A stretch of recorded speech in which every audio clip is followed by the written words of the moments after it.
welcome to Scratching the Surface podcast and documentary. We're at Trafford Bar Studio, and today we've got a very, very special guest. Do you want to introduce yourself? You do it, man. That's all. Mr. Taylor, Mr. Paul Obinna. Well, I'm known by three. I know you're Mr. Taylor. Mr. Taylor. Well, that tells you that's up to 1995. Yeah. Then I was known as Mr. M.A. because I took my father's name. Yeah. But then my two middle names are Paul and Obinna. So because I'm mixed, I got my English and my Igbo or British Nigerian names. Okay. Obviously, when I was we was at the Windrush, and obviously I've heard about you that thing, and I've never met, and when I went to go and do this funding thing, I don't know how it come about, and then I just clicked. I heard the name Taylor, and I just this. I mean, but I heard you talking about little things like when you was. Let's go back when you was, because I heard you talking about little things in little things that happened in, is it Blackburn? Blackburn, yeah. I was born in Preston and raised in Blackburn. So how was it like living in Blackburn? Blackburn, good name for the town. What years we're talking? What years was you a child? I was born in 59, right. So I came through the 1960s and 70s in Blackburn. Okay, so older teenager through the 70s. Yeah. And what did you experience in Blackburn at them time, like with the culture? It was the racism or racism, violence. Yeah. It's a drinking town. Blackburn used to have the most pubs in the north of England at one point. Yeah. It's a real steep drinking culture. Okay. And so when I was 13 years old, I was in Blackburn Cathedral Choir. Right, okay. When I left that was like five days a week for 5 years. And then when I left that, dedication, I went back into the world, as it were. Okay. Youth clubs and everything. But then 13 years sneaking into pubs because I was a big youth. And then became member of a white drinking gang when I was 15. Okay. I got into some bother. Because are you mixed race, you said? Yeah. Okay. So that was an interesting background. The whole white guy. What I found out later, I became a martial artist and boxer. And then it was only when I came back from Brazil back in 2016, I was walking everywhere. And I realized all the guys I trained with were all Catholics, Roman Catholics. Okay. And it was a sectarian town, so you had all Protestants and Catholics, and it was like there was clashing on that as well.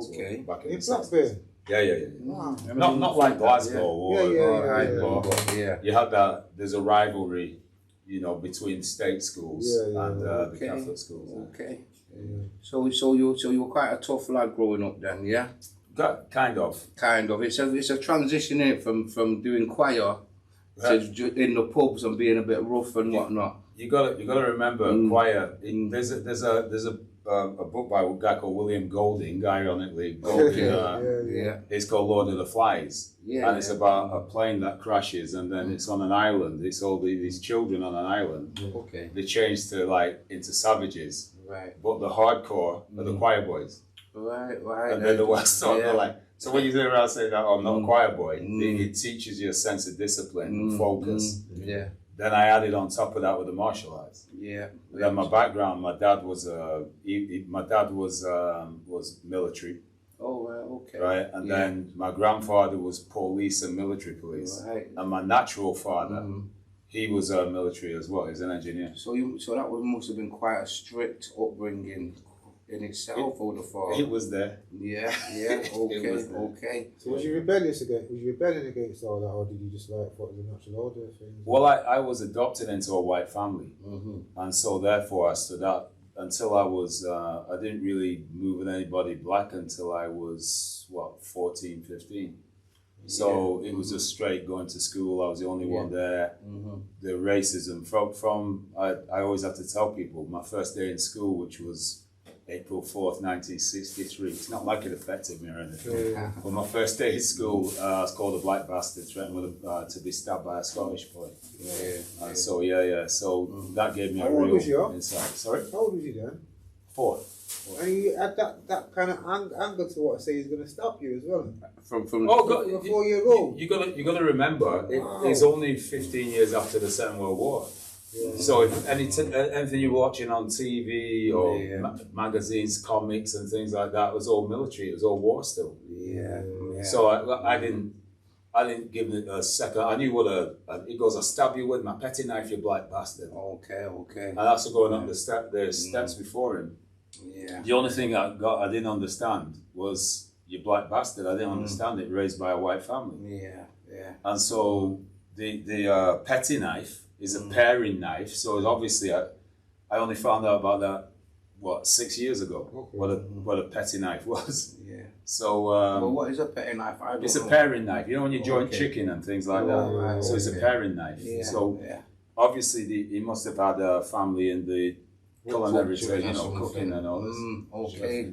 So you had to navigate all that. You had to navigate growing up with colour, with a white mum and dad, a foster white mum and dad, going to a school where you were probably the only person there or one of the only. That's all and then when did you have confidence, or when did you start being more confident in yourself and think, was it once you got into the martial arts or? Oh no.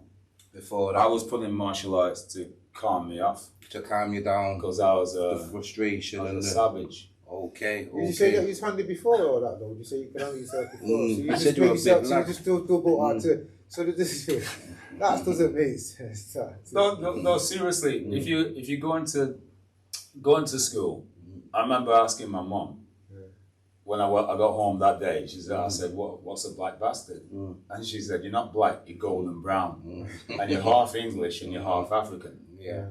So after that point, if you call me black, I'll fight you. Yeah. You call me African, cool. Right. Okay. And so I grew like that, and I was like fly paper. You ask me anything about through those years, things that I saw that were African and positive and things like this. Yeah. I was like on it. So is that what made you like look into more into your heritage more? Yeah, definitely. And that's why from the age of 4. So someone says to me, I was asking I did an interview the other day, and someone said, when did you get into your African history and all that? And I said, from 4. They went, what? I said, from 4, yeah. So I said it was just a natural like breathing for me. Well, you would have been, I remember growing up, and I would have been like an 80s teenager, young teenager. So I remember you never used to see mixed race nans and granddads, because people weren't really mixing back then. So you would have been unless you're in Liverpool. Maybe in Liverpool actually, yeah, of course, because of the history of Liverpool's a bit different. But Manchester, you never had all the nans and granddads to look up to. There was always we was just a generation where the whites and our white and black parents just started getting together, and then there was a boom of mixed race kids. But when we were kids, there was not many in Manchester older mixed race people to like look up to, and so because we were born in a black area, you just saw yourself as black, and you looked up to like I suppose whoever you lived with at the time. Mine was my dad. He was a black man, so I looked up to my dad. But yeah, there was no mixed race elderlies back then, no. I use it with football. Okay. Because when I was coming through, the only mixed race guy that I knew of was Paul Obinna at Leeds. Okay. And then he was born in London, in Fulham. Yeah. He never used to say anything about being black. So when I look at football now, like all the Premiership teams and everybody, they got mixed race guys in it, in numbers. Everything now. So I go black guys, mixed race guys, continental African guys, and whatever. So I look at it, and in my mind, I just smile. Yeah, in my mind, it's move forward. I love multiculturalism. I'm multicultural. My kids are multicultural. I love it, and I know that some people get angry by it for some reason, but long live multiculturalism, you know what I mean? Yeah. You get that, it's life. That is life, yeah. And so I've only really met you today, but I've heard a lot about you as well. How did you end up coming to Manchester and getting a career in teaching and whatnot? Right. I'm from a family of teachers, married to teachers. Okay. So I definitely won't go be a teacher. So I became an engineer. Oh, right, okay. And I did metallurgy, hardening and tempering steels. Right, yeah, tempering steel, yeah. Yeah. So I did my apprenticeship in that, and then I was going to turn professional at boxing. Okay. I started boxing. Yeah. But you're in a heavyweight. Light heavyweight. Light heavyweight. Many stones ago, mate. It don't say years, I say stones. So what? In actual fact, box Winston. Right. Okay. Yeah. We boxed. Okay. So I ask you who was the toughest? 1979. 1979. All right. So how old was you then? How old was you then? I was 20. Was you in the same boxing gym? Did you? No. Right. But I was in the same gym as Winston's cousin. Okay. It's a small world, isn't it? Well, we were sat in a meeting here for 45 minutes looking at each other, and then he said, "Did you used to box?" I said, "Yeah, and I boxed you in 70." And as soon as he said box, my memory triggered. Yeah. And so that was it. So yeah, I'll go turn pro at boxing. Yeah. The guy called Frank Duffer in London. Yeah. Ampro. We had a shop called Ampro in Waterloo. Yeah. But then I was persuaded by my mother and my then girlfriend to go in for teaching, because I've been a martial arts instructor since the age of 15. Okay. Yeah. So from that, the natural thing is said, well, become a teacher. So I said, okay. What happened was I did 3 years, hated college. I didn't, but I was on that. I could do the academic work, falling off a horse. It wasn't, but I wasn't an academic. I just could. That's kind of smart. So, and then I just said the gaps in my life. And then I wanted to. Oh yeah, I filmed the young British athletic squad down at Lillyshaw, and I was interacting with these guys, and I'm like, some of the stuff they were doing a bit stupid and whatever. So then I requested my final teaching practice to be either at Shawfields High School in Toxteth, or Ducie in Mosside. So the college, my tutor, he said he's willing to come to Manchester but not to Liverpool. Right. So I ended up doing a placement in Ducie. Yeah. That would have been 1985. 1985. Okay. 1985, yeah. And then what happened was 86. It was 1986. Okay. And what happened was, so I requested that. I was told that if I did it, I'd lose. I was on a first class honours for my teaching, Right. and but I got told you'd lose that. Right. Okay. And I said, don't mean that in a city teaching, don't, Matt. And they just said that's how it is. So there's a whole thing with that. But I requested the thing to come up, and then I've been finding out, reading, researching about what was actually going on in the inner cities, and then so I arrived 86, same time as crack. Right, okay. Yeah, Same time as that. That's a really nice way And of putting it. Yeah. And what it was, I was a ghost in the machine. And because I knew what was going on in the background, I just became very ruthless at what I was doing. Okay, was that ruthless in what in Discipline towards your students and and the biggest fight was not with the students. The biggest fight was with other members of staff. Right, okay. Because a load of them, and what it was, the youths didn't understand or comprehend what the game was. Yeah. But what you may ask me, I'll slip it in later about some of the darkness that was going on. Right. Well, when you went to points to start, when you started in Ducie, how was the school then? Madhouse. Yeah. I I've always heard stories about Ducie being just like a bad school. When I was at the lower school, I don't know if you remember a film called Poltergeist. It came out, and then you had these researchers. They said that they seen a car, a truck or something move across the floor 10 inches in like 6 hours, and then the father opens the door and everything's flying around and it's all up and that, and it was madness like that. It was like that, literally. Was the other teachers all from out of the area, or did you have any local? Most of them come from out of the area. They're out the area. So did they not even understand the background of the children they were teaching, would you say? I say you had some guys who were experienced in teaching. Okay. But the thing is, if you're going to set standards, right, you got to have that thing, boom. The expectation you have when you go into a room, you just got to be up there. Yeah. Okay. These guys, a lot of them were ground down. They got there, no one cared. Yeah. It's like you go, the youths will be running around crazy. Have you got your homework? Have you got a pen? Have you got it? So the joke was, for the first 10 minutes of a lesson, you were sorting out people shoving each other and whatever, and then they didn't have equipment, they'd forgotten the homework, they don't have this, they don't have that. So I was like, all right. Yeah, now I'm training Zen. Yeah, okay. And martial arts, you see. So either it is or it isn't. Okay. It's a simple thing. So these guys weren't used to that. So when I come in there, in fact, I was talking with one of the guys from my first class that I had, and apparently he remembered the first day I wrote my name on the board. I said, my name is Mr. Taylor, and I said, no, you're my boys. Anybody mess with you, come see me, I'll deal with it. And they looked at each other, him and his friend looked at each other, who the fuck is this guy? You understand me? But that's how it was. And the guy who adopted the style with was, oh, come on now, but not Buller. He's one member of the Bullers anyway. And I remember his name, I blocked down a little bit. He's late now, he passed away recently. I was very upset when I found out. But what happened was, he looked at me, I'm wearing my like tweed jumper and tweed trousers, blue shirt and a little bow tie and all that, and he just said, looking at teacher, and he just said, who the fuck do you think you are? And I just said, I'm fucking Taylor, that's all right, I'm who the fuck are you? He goes, I run things. I said, wrong, I do. Okay. So you've almost gone down to the level, innit? Talk to them, What? No, it's a case of, no, watch this. How do you think I was born this size? I had to go through graft.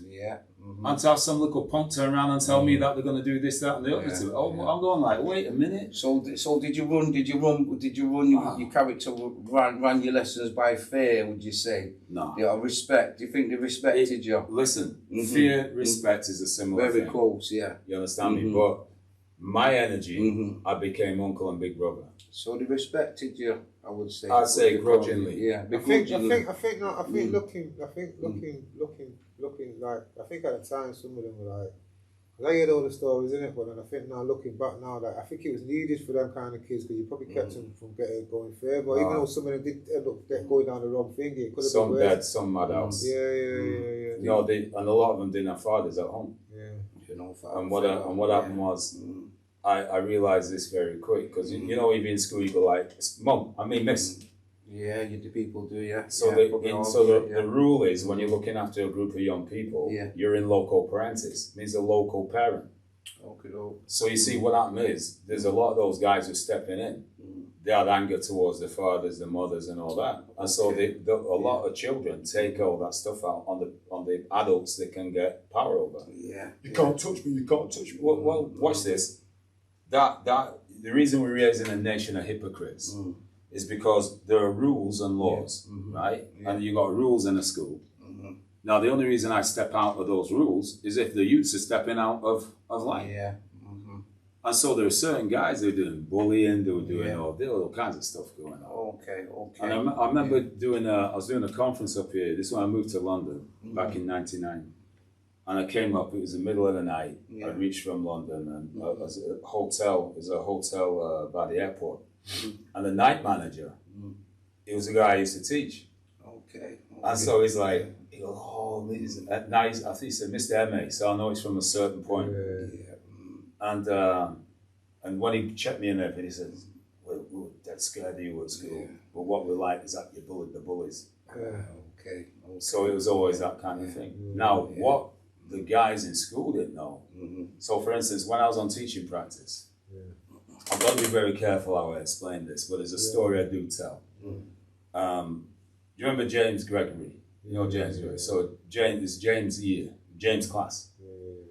And there was, I did one session with him, I was teaching art. I did this first session with him. All my classes started outside in the corridor. Because once you cross the threshold, right, it's like in martial art, you breathe at the door, then you breathe in, it's another start.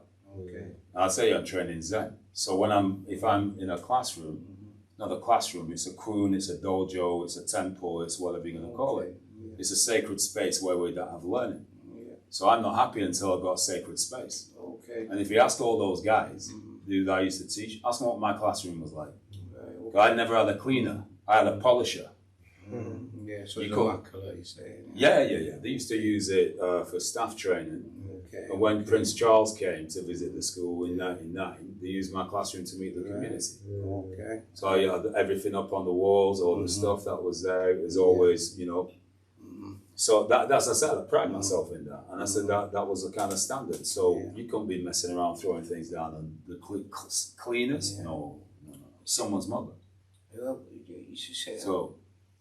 I was going to say, you know, like the time you was at Ducie, the years you were there, you would have seen all the stuff that was going on the streets. You said you come just as crack came at the same time. Yeah. So did you get to notice the impact that had on the kids? Of course. Yeah, did you notice kids getting involved in drug dealing and whatnot? Yeah, because they weren't that clever. I used to do, let me go, I'll come back to that. Yeah.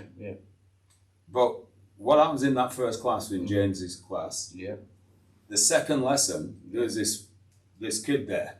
Okay. Is a white kid, and you know, and he looked, and you see he wasn't. And so I was like, and they said, "Oh, this is also he's dead bad, sir." And I said, "Well, I'm sure you told him, you know, my expectations." I said, "Welcome." I said, "Okay, guys, this is what you're doing today," and you go. The time that most fights occur in classes when you were hustling for seats and chairs, and that's it. Okay. So there's a boy called Dion from London. They were fighting over a chair. Yeah. This particular boy. Dion sees me. So I'm just looking like it was like my daughter's mother used to say. She was Scouse. She go like, "You got the face of a murderer," and I'd be looking. So I used to be I know I got this old man before you now, but I used to be able to clear a path in the nightclub. You understand me? I was like that kind of like hothead kind of dynamic. So I said to this boy, I said, "Yo, come here." He looked me right in the eyes and told me to fuck off. This is a 13-year-old boy. And I laughed and I went like, I said, no. I said, "Come here." And he goes like, "No, I fucking won't." And so I go like, "Okay." I said, "I'll say one more time, I'm coming to you." I said, "Come here." He goes, "No." So I stepped to him. I said, "Go to the front." He's like calling Mark in rugby. Okay. You call him Mark. I'm not going anywhere until you've done the first thing I told you to do. Okay. So he got, it's like, I also said, "Go to where I told you." I said, "I go to," and he starts, so collar and cuffed him, whoop for the door. Okay. Flung it. "I believe I can fly." He's like, I put him through the swing door even. And the teacher said, "Oh, that's so and so." And I said, he's a real gift to the lesson. Yeah. Okay. And all the guys in the room, they're like, "Oh, who's this dude?" And I said, "I'm gonna bounce them out." Yeah. So what I miss, I set the lesson. 5 minutes after, he's outside the door. Do you want to? I said, I see him. I said, "Do you want to come in?" He kind of went, "Yeah." So he comes in, no problem with him. Then I find out it used to take 3 to 4 members of staff to get him out of a room. He'd be tipping tables over and all day. He shouldn't have been in mainstream school. But Manchester had shut all the special needs units down. Do you understand me? So what that means, then I find out, I think it was 5 or 6 children, aged 13 down to 3. I think that was the case. Mother and father at home, but the father was in the mall, getting them to each other, and the mother too. So when he was coming into school, his mind wasn't on algebra. But the other thing is, all the youths in the thing started acting like him. Well, you know it. Yeah. Because they see him get away with it. Yeah, because they couldn't. They didn't know what was up with him. So imagine 30. He had the 34 boys in his class, and 7 made it to the end of the school. And I got those 7, and I told them what was up. And they won't believe me. And I called Ben Dudley, God rest his soul, another teacher, and I said to him, "Mr. Dudley," I gave the name, and he goes, "Yeah." And it made national press.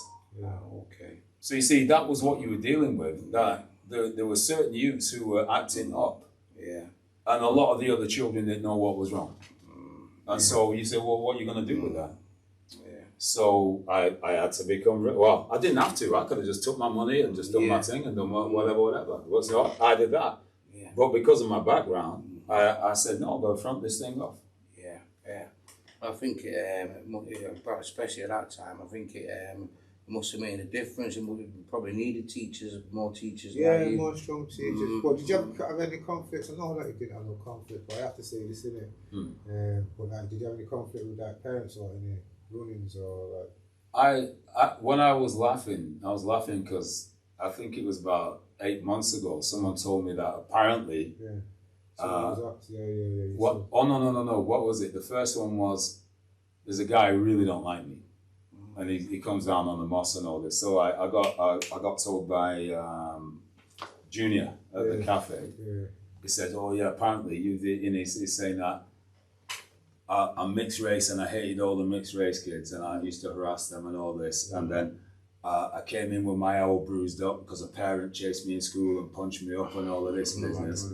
And it's, so it was all these kind of things. And I'm laughing. I was with Lance. And I said, "Lance, do you remember me running away from a parent in school?" Lance goes, "I remember you chasing a couple." Well, that was the thing we were doing what we're doing. Mixed race children in Ducie. I had a list of them one day.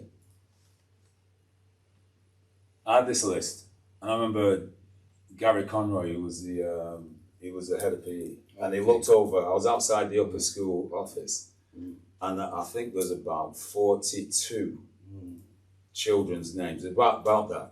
Yeah. And he said, "Oh, who have you got there?" Gary looks over and he goes, "Oh, they're all half caste. I'm at them." He said, "No offense, Paul." So I got like, okay. Yeah. Out of the 42, there's only 2 who were not on special report for behaviour, right?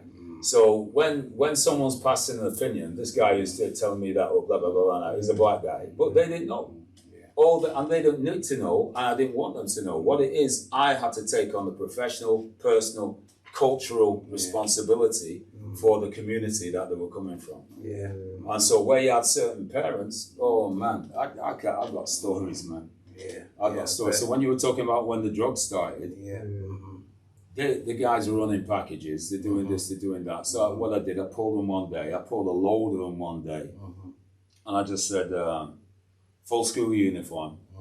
If you're going out to this school, you got to have a note to where you're going to, whether it be the doctors, the dentists, or whatever.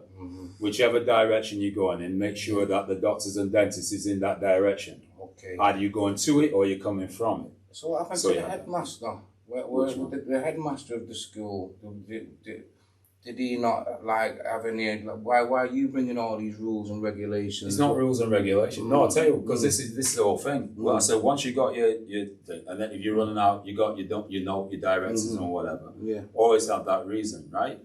I said make sure that you get your mark in the register. Yeah. Right. Why is that? It's a legal document.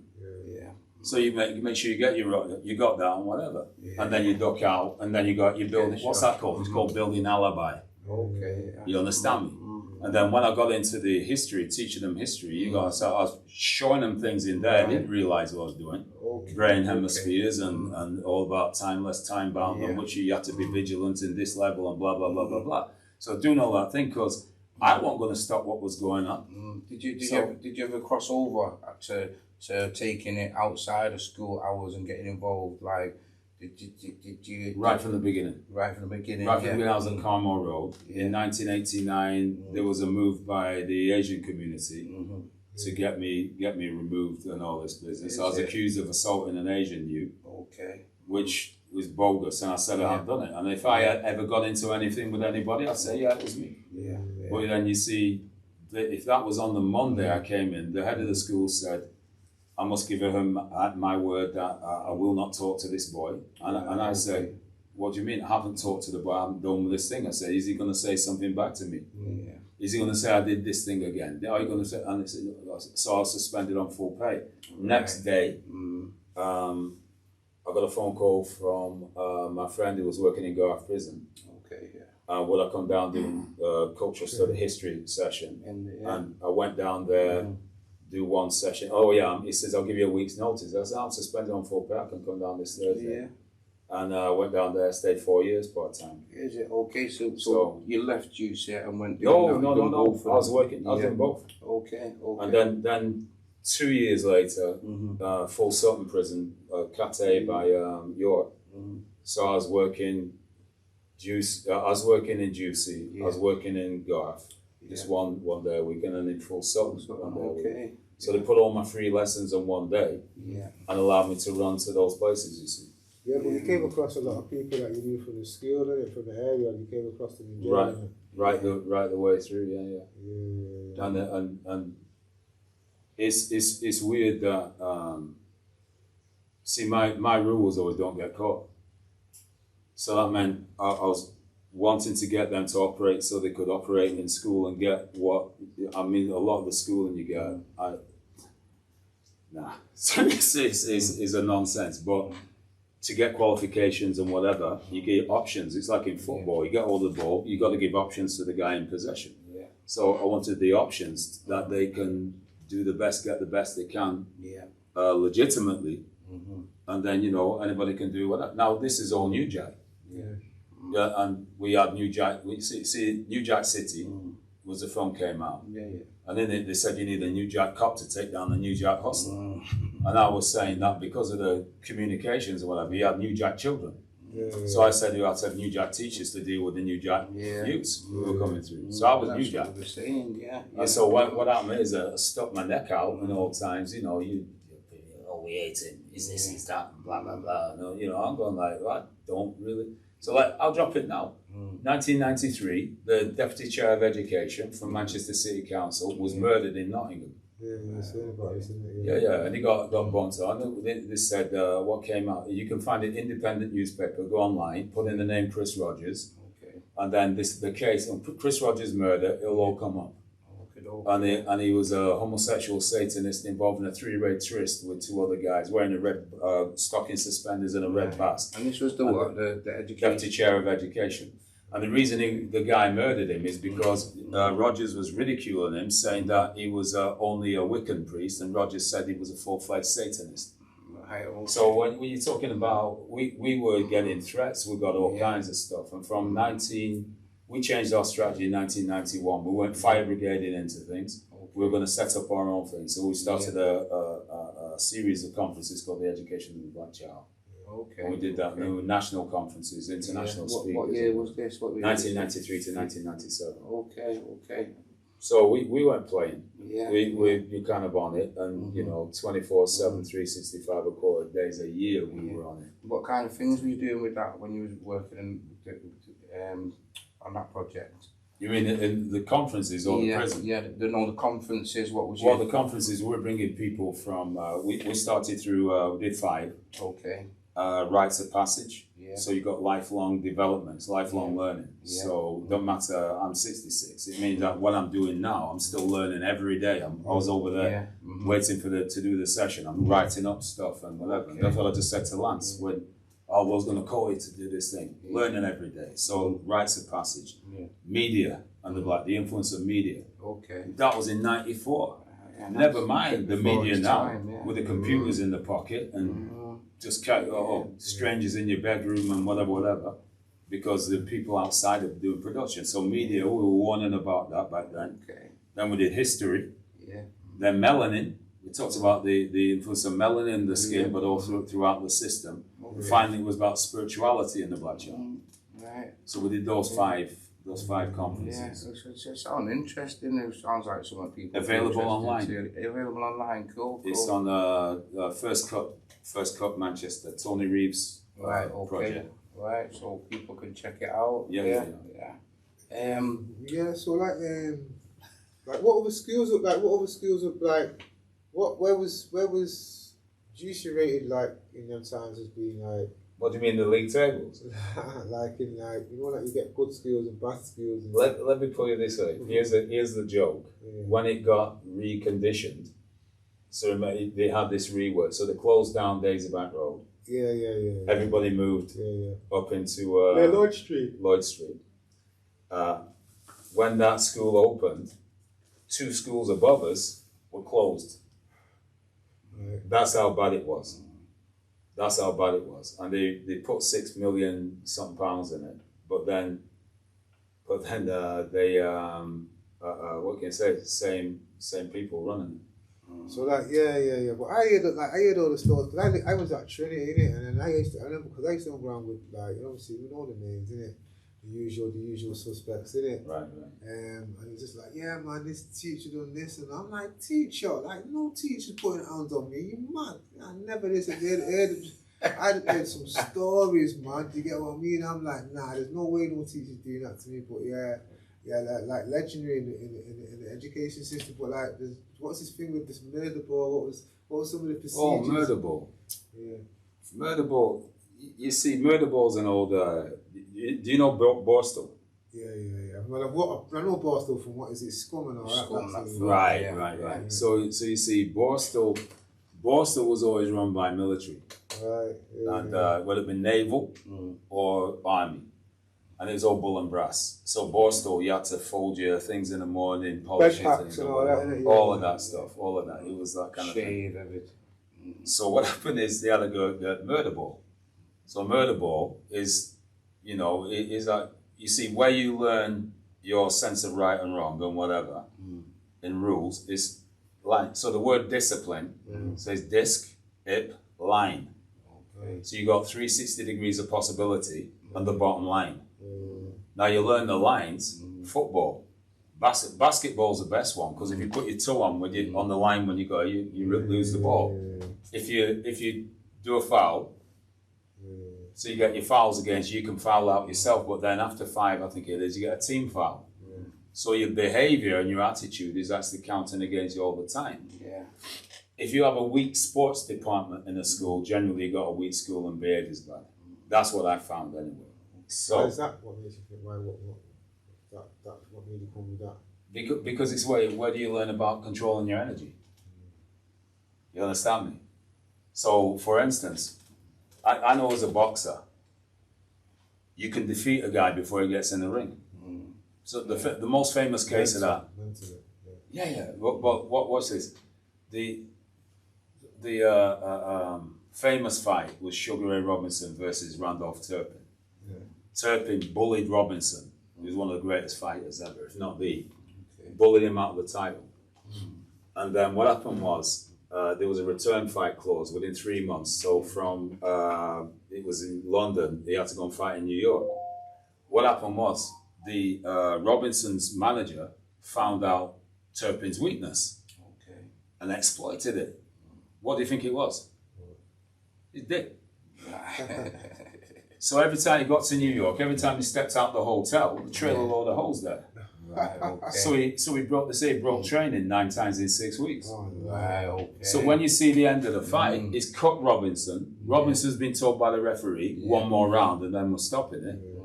But then you see Turpin slouched over on the ropes like this because he was wasted. He hadn't been trained. Too much, It took his energy out. Yeah. So the defeat will always be what your propensity is. You get what I'm saying?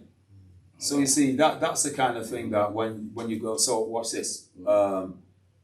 When in year 7, the first game session, we had to go from Daisy Bank Road to the upper school at Lloyd Street. So I used to say to announce at the assembly in the morning, I just say, there's a year 7, you know this. So I'll say, after break, line up at the gate, and we'll be going to the upper school. So again, your lines and what? That's all I say.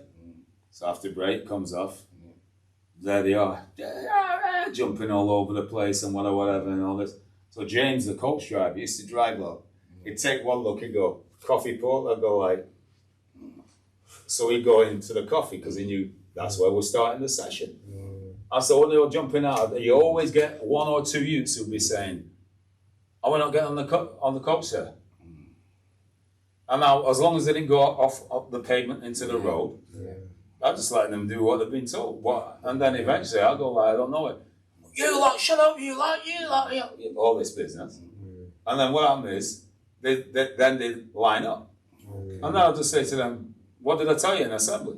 You said line up at the gate. Did I say line up and jump off the walls and run around and start shouting at each other and punching and whatever? I said, no, I said, Zen, do as you... So then it's the case, are you ready? Okay, get on the coach. Get off the coach. Get on the coach. Just because another was just telling me outside about this famous murder ball. What was it? What did you? Well, you see, this is what I'm trying to say. That once all these guys, their energies are all over the place. Okay. Right. Yeah. So what we have to do is get that under control. Yeah. And so if you can't control your energy, right, you're doing nothing. Right. Okay. So the wild boys who think they're wild and everything, play murder ball. Right, What's murder ball? You get a mat, you put it at one end of the gym. Yeah. Not against the wall, at one end, so like a badminton court, whatever. Yeah. Edge of that, and then one at the other one. Medicine ball. Yeah. Put it in the middle. Okay. To score, you have to put the ball on the mat. Okay, and everyone has to run in to get the ball fast. To score, you have to put the ball on the mat. Right, okay. So it was just a fight, just basically, it was just a brawl. No, sorry. To score, right, you have to put the ball on the mat. Right, okay. That's it. Right. There's nothing else, there's no rules. Just get that ball on that mat and you got 1 point, isn't it? Yeah. So you see, then that's what you see, man getting tight. I And hear that's- about man getting mad, yeah. Oh, no, We're not actually in Scum. Scum. It wasn't it when the guys getting beat up and all that, innit, and the fight with the ball and that. Innit? They're rustling through it. That's you see, that's why they say Yeah. that soccer, football, Yeah. is a gentleman's game played by ruffians, Okay. and rugby is a ruffian's game played by gentlemen. Yeah, sounds about right. Yeah. So you see, what happens is, I heard the conversation before, where you were saying boxing clubs don't go into, into yeah. You need to check that one, because you can get boxing blues at Cambridge and Oxford. Right, okay. Yeah, okay. and then one thing that they do have is that they have cadet forces Yeah. in a lot of these private Yeah. schools that teach them how to shoot. I think what Nigel might have meant there is like, you know, your local boxing club on the corner. Yeah, you you're know, right. Yeah. My hero, mixed race guy, John Conte. Okay. Right, so I met him with same Fitzroy Lodge that he was at. I was at a show they were fighters in, and I had a guy I was training, so I was attached to the lodge. The three of the guys I was doing sessions with. Okay. And what happened was I was there at this event in London, and I turned around. There's John Conte. And first thing I thought was, 6'1". That's how well I knew. He was my hero. And so he came up. He said, "Oh, John, I know exactly who you are. Is that Paul or whatever?" Okay. And then a few months later, I was writing a book for Brian Hughes. I was ghostwriting a book for him, the boxing coach from Colliers. Yeah. And I just finished my thing. I turned around, bumped into John Conte. And the reason I'm mentioning this is that he was actually talking about when he was young. Yeah. John Conte was just brilliant fighter and whatever. Out of Kirby, born in Liverpool South, top stuff, but then he moved out to Kirby. Okay. He had to fight. And so what happened was, he was saying that in those rough areas, you're definitely going to get those things. And that's another thing they did. You know, a group of boxers, you call a stable, like horses. So people bet on them like they're horses or dogs or whatever. So you're on a lower form, you're considered a low thing that can be manipulated. Okay. So when I was, one of the books I was writing, that particular book was about one of the British boxing heavyweight champions. Okay. And so I was going through all this thing about overmatching when you get guys that are too big for you and all this business. And they're saying that this champion went through that and whatever. Yeah. So to me, it's a really interesting psychological approach. But a lot of the guys that I was meeting, for instance, they as far back as 86, two white kids in school were offering me, "Do you want a gun, sir?" Say that again. They were offering me, "Do you want a gun, sir? Do you want a gun?" Gun? Yeah. That was back in 86, 87. Would it be serious? Yeah. You might remember that a lot of the firearms that were coming over were either UDA-IRA. Then you had the fall of the Berlin Wall. So then you got all East European firearms coming over. So there's all kinds of influences floating around. Yeah. And so they were coming up to me asking stuff like that. But then that was another kind of relationship that I had with those guys. Yeah. That they would come up and say things, and then they knew they could ask you something like that. I was saying, so with my first 2 years, I didn't used to get home till 9:30, 10 o'clock at night, because I'd be doing home visits. Right, okay. And I'd be in the houses with the parents and everything, and and so therefore it'd be like people are saying, "Oh yeah, you did mad stuff." And no, I was a community guy. I was in with the parents and everything. I'm doing my best to keep them up. And you got to remember, a lot of those teachers, a lot of them I didn't actually relate to the staff outside the school things for 7 years. I had no social contact with them at all. Is that because they just because you just knocked heads in that, or you just didn't have nothing in common, or? No, they were. You see, on me and Lance, we arrived. Lance Lewis and myself arrived in Ducie. Lance at Ducie as well, yeah. On teaching practice. Yeah. before. Yeah, he mentored me when I got kicked out of Trinity. Okay. Yeah, so what happened was is that they Lance, we were there one day, so we're both on teaching practice, and Lance had been training with a student teacher in the gym, and then he came up and he had his rope. And so in Ducie at the upper school, there was a tiled area, like a dance floor kind of thing. So I get the rope and I start turning the rope. And this guy, this teacher comes up and he goes, "Oh, whoa, this ain't the gym." Now there was only about maybe 10 teachers in the room at the time, in the staff room. He goes, "This ain't a gym, this ain't a gym." And so I went, "Okay." And then he goes, "How come," and he said, "Anyway, how come is it you boys is so good at sport?" And when he said boys, I look at Lance, and Lance looks at me, and I just sort of like, he's like, "Did this motherfucker just say?" It's like, I just look back and I say, "Oh, well, it's a stereotype, sir." I said, "Man, I don't have another one, like I got a big dick and your wife's about." And he said, "Now this is, I'm a student, you see." So what I'm trying to say to you, I'm no respecter of man. And so what happens is, I say, "Are you going to come and step to me like that and drop the stereotype?" You go, whoa, no need for that. You go, the same guy asked me later, he goes like, "Paul, you wouldn't mind if I called you a nigger, would you?" And I said, "No, you feel free. You like hospital food? It's all right." Because I will fuck you up.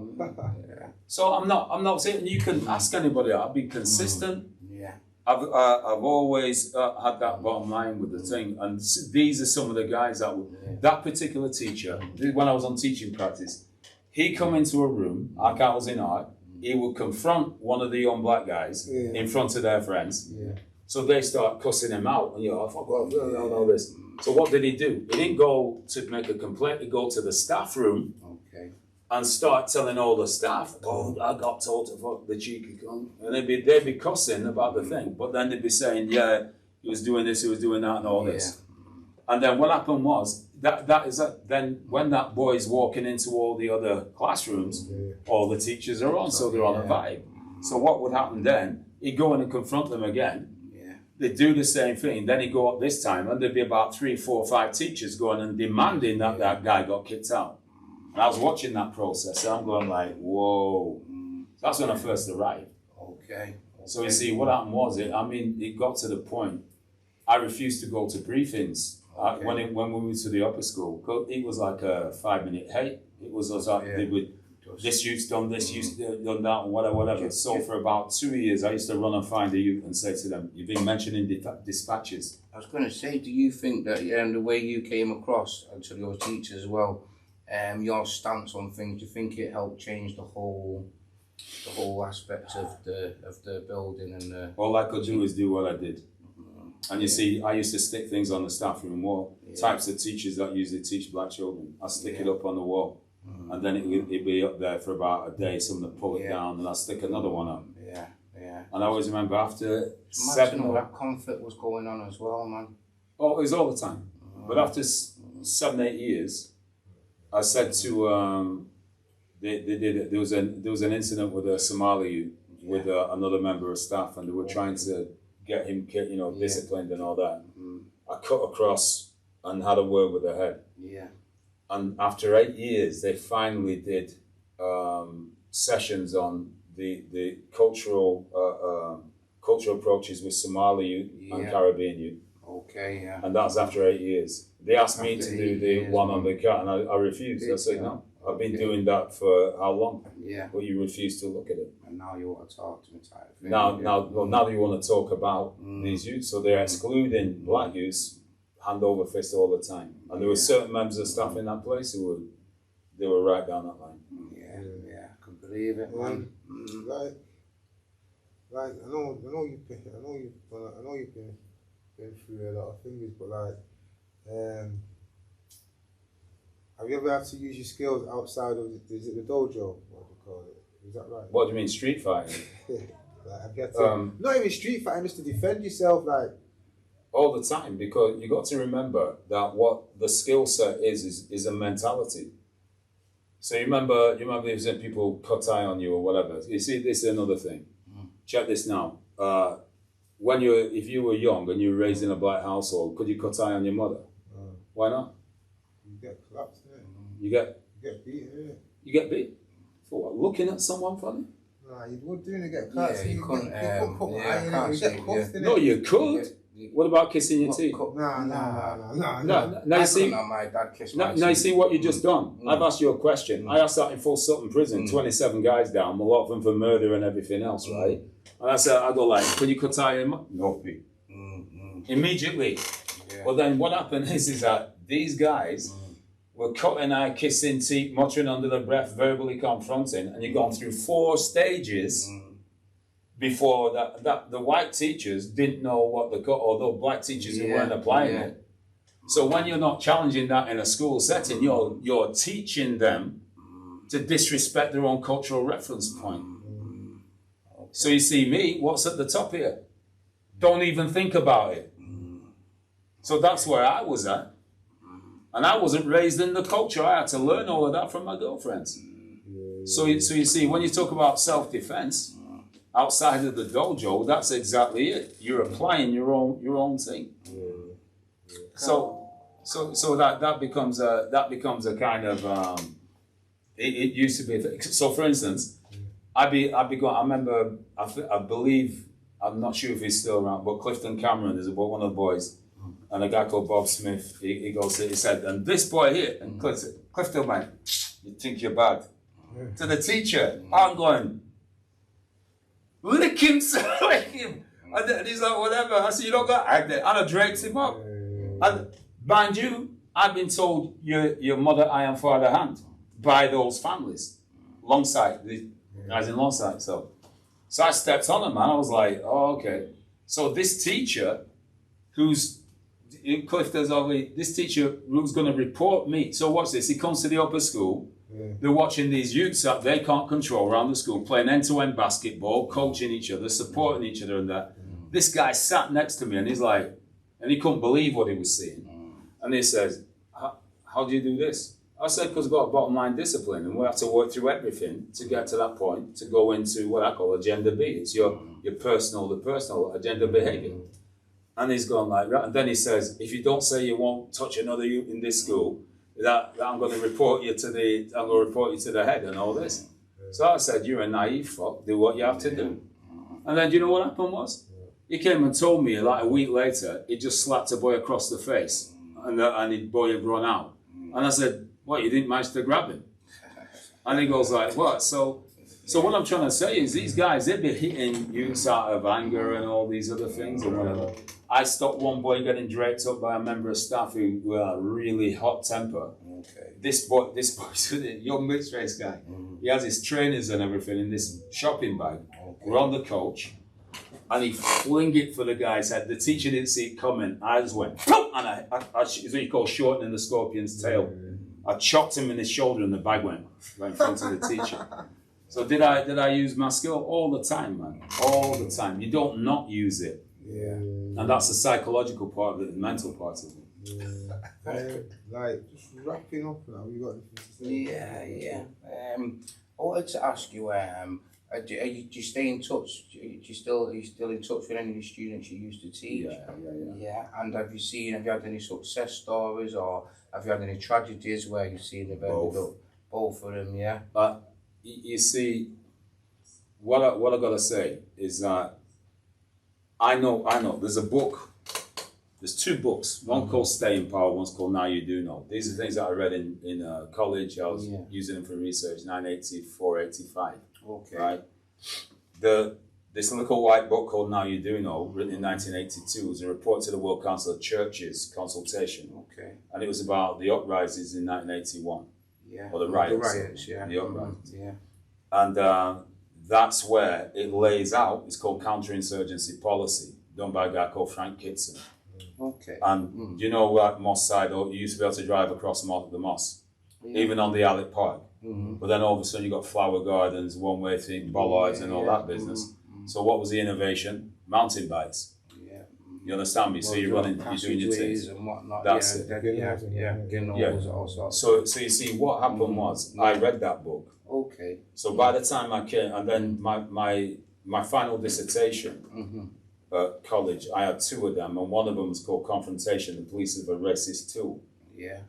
This guy said to me, the guy, he had an external validation. He did marking. Yeah. He did evaluation. And he gave me 95 out of 100 for it. He said, this is excellent. Yeah. Watch your ass. Okay. And that's because I was going that thing of authority. Yeah. And I knew all of this stuff was rustling feathers, innit? Well, yeah, I used to call it shaking the tree. Yeah. So you shake the tree, see what'll fall out. Yeah. And so when I see some of the guys, like for instance, if I'm walking in, I always remember being in Whitemore prison, Category A prison in Cambridge, and I was in my bag like this, and someone came and stood right over me like this. Yeah. So of course my thing is I'm not going to react straight away. Okay. And then I look up, I see who it was, I burst out laughing, I go like, this brother, he was dead slim and whatever, and he's like built like a brick shit ass and all, he's standing over me. I called him by his second name, I said, what are you doing in here? And he just started laughing, we hung up. Yeah. I look over his shoulder, there's another guy from alongside, and I go like, oh, mister, and he goes like, so I see them, I'm happy they're alive. Yeah. Yeah. Do you understand me? Because there's so many guys who were getting capped or around on that kind of thing that was going on. So God love them. It is like the guys. I can drop name. What time we on? 53 minutes. Okay. I can drop name of guys that I met in Garth who were like senior guys in around on the street organisations and whatever. I've got to say to you, I got more respect from those guys than I did in the school.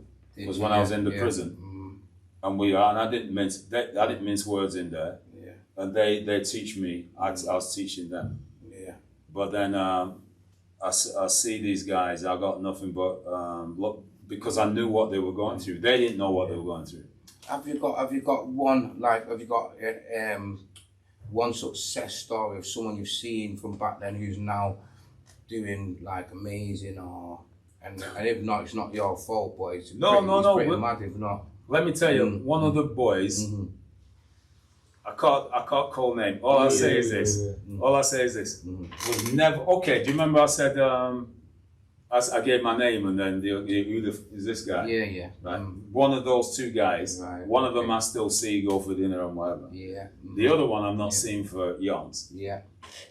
No good. He wasn't a good academic. Okay.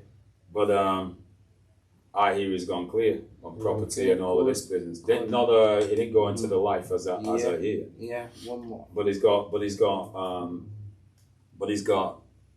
that kind of success in I'm hoping his personal life and whatever. Yeah. And it's how you measure success, you see. Yeah.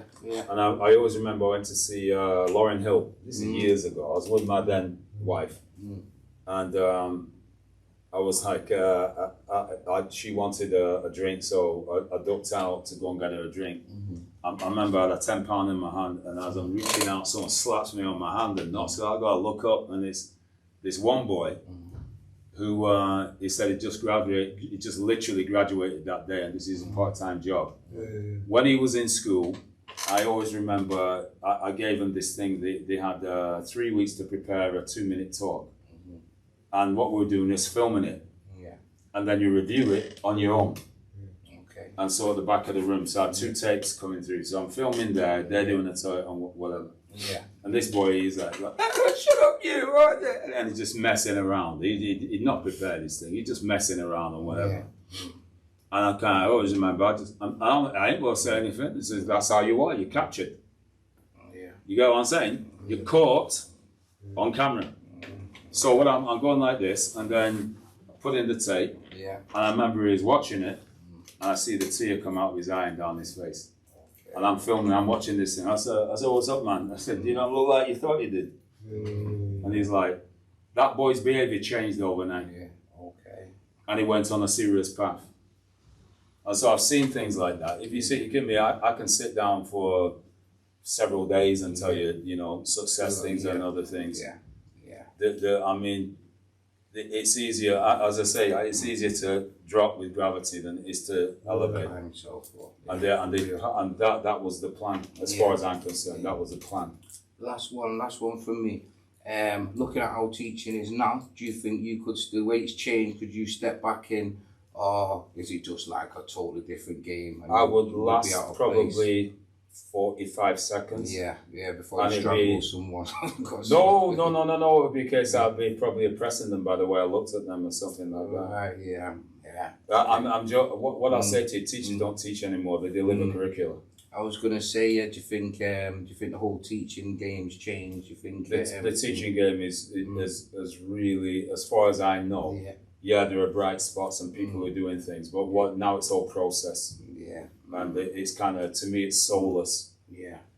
So, it's... I think, you know what, it's the same on that even as well. Even I've seen like one of your old haunts, innit?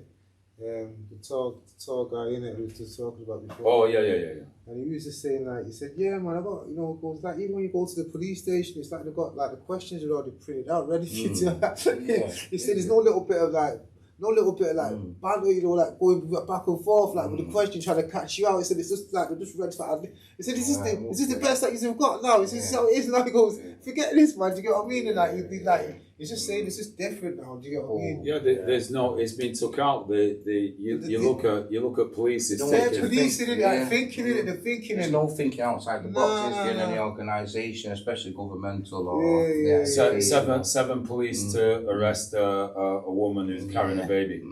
And you're like, what's this about? And so these changes are going on. It's all about, I got £100 fine for having a dirty number plate. Yeah. And you know, so it goes on to those kind of dynamics. Yeah. What's next for you then?